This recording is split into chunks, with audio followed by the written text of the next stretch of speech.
Hi friends, Netflix నిర్మించిన peaky blinders the immortal man cinema ఎలా ఉందో చూద్దాం. ఈ సినిమా వారం రోజుల ముందే థియేటర్లో రిలీజ్ అయింది.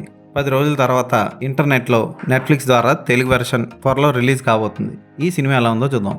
పీకీ బ్లైండర్స్ చాలా ప్రజాదరణ పొందిన వెబ్ సిరీస్. ఈ సినిమాలో ఆ సిరీస్లోని క్యారెక్టర్స్ని సరికొత్త కోణంలో చూపించారు. ఈ సినిమా కథ ఏంటో ఇప్పుడు చూద్దాం. టామీ షెల్బీ జర్మనీ అమెరికా మీద చేయబోతున్న దొంగ నోట్ల వ్యవహారంలో తన కొడుకు ఎరాస్మస్ ఉన్నాడని తెలుసుకొని తన కొడుకుని తన దేశాన్ని కాపాడుకోవడం కోసం ఏం చేశాడు అన్నదే మిగిలిన కథ. కిలియన్ మర్ఫీ టామీ షెల్బీ పాత్రలో బాగా చేశాడు. అయితే అతని పాత్రకున్న ముగింపు ప్రేక్షకుల్ని నిరాశకు గురి చేస్తుంది. అయినా ఉన్నంతసేపు బాగానే చేశాడు. ఇక అతని చెల్లి పాత్రలో ఆడా షెల్బీ, కొడుకు పాత్రలో బెరీ కియోహాన్ బాగా చేశారు. కాలో పాత్రలో రెబెకా ఫెర్గ్యూసన్ కూడా బాగా చేసింది.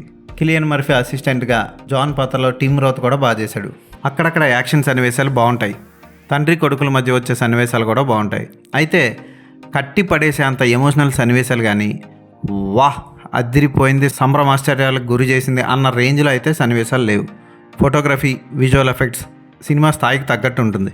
బ్యాక్గ్రౌండ్ మ్యూజిక్ మాత్రం అదిరిపోతుంది. అక్కడక్కడ పర్వాలేదనిపించే ఈ సినిమాని ఒకసారి చూడొచ్చు.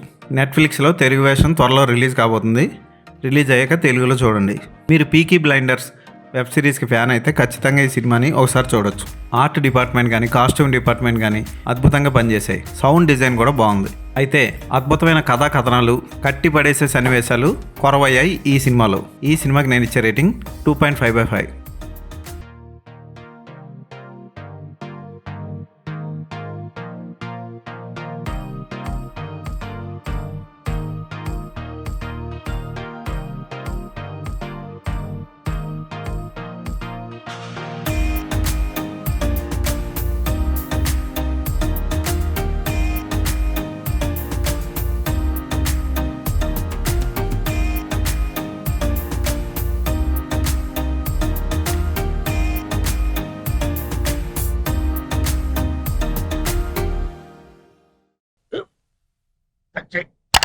మన స్కూల్ బెంచ్ లాగా ఎంత గట్టిగా ఉందోరా.